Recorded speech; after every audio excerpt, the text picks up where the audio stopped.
Hi ಎಲ್ರಿಗೂ. ನಮ್ಮ ಬಾತ್ರೂಮಲ್ಲಂತೂ almost ಎಲ್ಲ ಕಡೆ ವಾಟರ್ ಮಾರ್ಕ್ಸು, ವೈಟ್ ಸ್ಟೇನ್ಸು, ಉಪ್ಪೆಲ್ಲ ಕಟ್ಟಿ ಸಿಂಕು, ಟೈಲ್ಸು ಎಲ್ಲಾನು ಹಾಳಾಗೋಗಿತ್ತು. ಕ್ಲೀನ್ ಮಾಡಕ್ಕೆ ತುಂಬಾ ಕಷ್ಟ ಆಗ್ತಿತ್ತು. ಅದಕ್ಕೋಸ್ಕರ ನಾನು ಕ್ಲೀನೆಸ್ಟ್ ಅವರ ಬಾತ್ರೂಮ್ ಕ್ಲೀನರ್‌ನ ಬುಕ್ ಮಾಡ್ಕೊಂಡಿದ್ದೆ. ಇದು made up of 0% bleach. So, ಅದರಿಂದ ನಮ್ಮ ಸ್ಕಿನ್ನಿಗೆ ಯಾವುದೇ ತರಹದ ಹಾರ್ಮ್ ಕೂಡ ಆಗಲ್ಲ. ಇದನ್ನ ಯಾವ್ಯಾವ ಕಡೆ ನಾವು ಕ್ಲೀನ್ ಮಾಡ್ಬೇಕೋ ಎಲ್ಲ ಕಡೆ ಪೋರ್ ಮಾಡಿ 5 ಟು 10 ಮಿನಿಟ್ಸ್ ಬಿಡಬೇಕು. ಇದಾದ್ಮೇಲೆ ನಮ್ಮ ಬಾತ್ರೂಮ್ ಕೂಡ ಆಲ್ಮೋಸ್ಟ್ ತುಂಬಾನೇ ಗಲೀಜಾಗಿತ್ತು. ಅದಕ್ಕೋಸ್ಕರ ನಾನು ಇವರ ಟಾಯ್ಲೆಟ್ ಕ್ಲೀನರ್ ಕೂಡ ಬುಕ್ ಮಾಡ್ಕೊಂಡಿದ್ದೆ.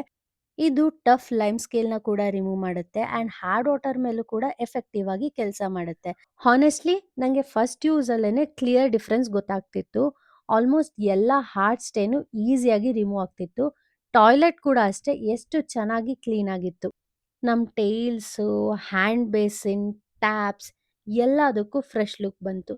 ನಿಮ್ಗೂ ಏನಾದರೂ ಈ ಪ್ರಾಡಕ್ಟ್ ಬೇಕು ಅಂದ್ರೆ ಲಿಂಕ್ ಅಂತ ಕಮೆಂಟ್ ಮಾಡಿ. ನಾನು ಇದನ್ನ ನಿಮಗೆ ಡಿಎಂ ಮಾಡ್ತೀನಿ.